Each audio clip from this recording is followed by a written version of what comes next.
benvenuti sul nostro canale. Sono Laura di Classe Italiana e oggi vedremo insieme come usare bene alcune regole sul condizionale. Il telefono. Scusa, Fra, potresti rispondere al telefono per favore? Io adesso non posso. Francesca, risponderesti tu al telefono? Per cortesia, io sto girando un video.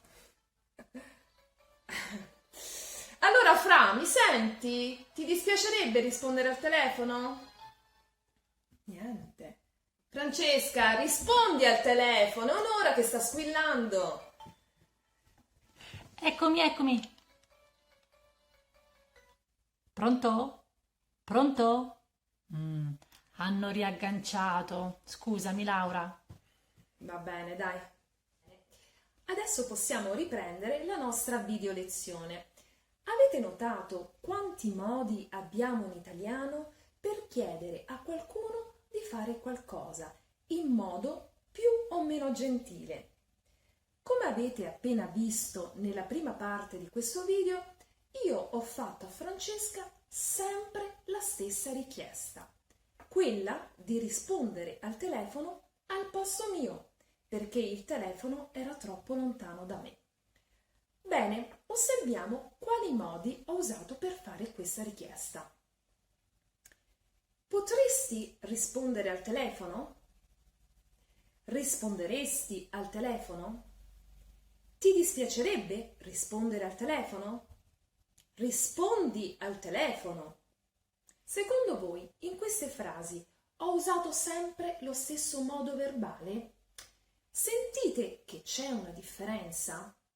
Alcune frasi risultano più gentili di altre. Per esprimere gentilezza e per chiedere qualcosa in modo cortese, usiamo infatti il condizionale, come ho fatto nei primi 3 esempi. Ricordiamo, potresti rispondere è il verbo potere al condizionale presente alla seconda persona singolare. Risponderesti è il verbo rispondere al condizionale presente alla seconda persona singolare.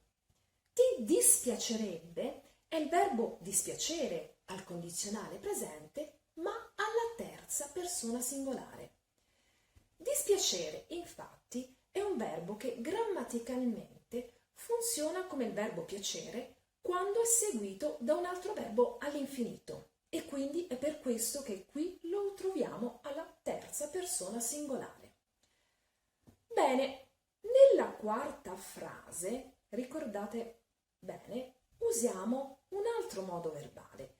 Usiamo rispondi al telefono. Rispondi invece è l'imperativo alla seconda persona singolare del verbo rispondere. In questo caso la richiesta è molto più diretta. Laura, scusa, potresti chiudere la finestra? Laura, chiuderesti la finestra? Dai, sta per piovere.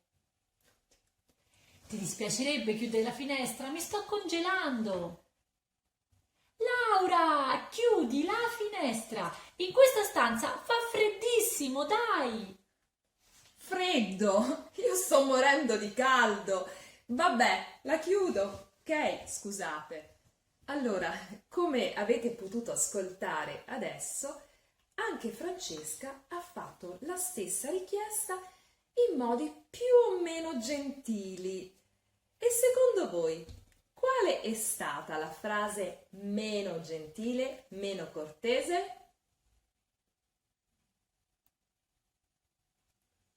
Giusto, quando Francesca dice chiudi la finestra, ovvero quando usa l'imperativo nella seconda persona singolare.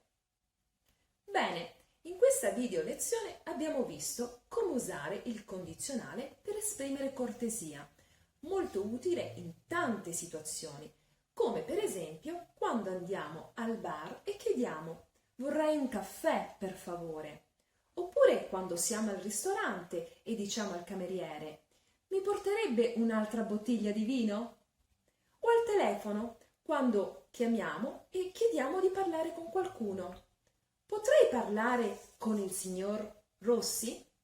Insomma, sono tante le situazioni in cui bisogna mostrare gentilezza in contesti più o meno formali.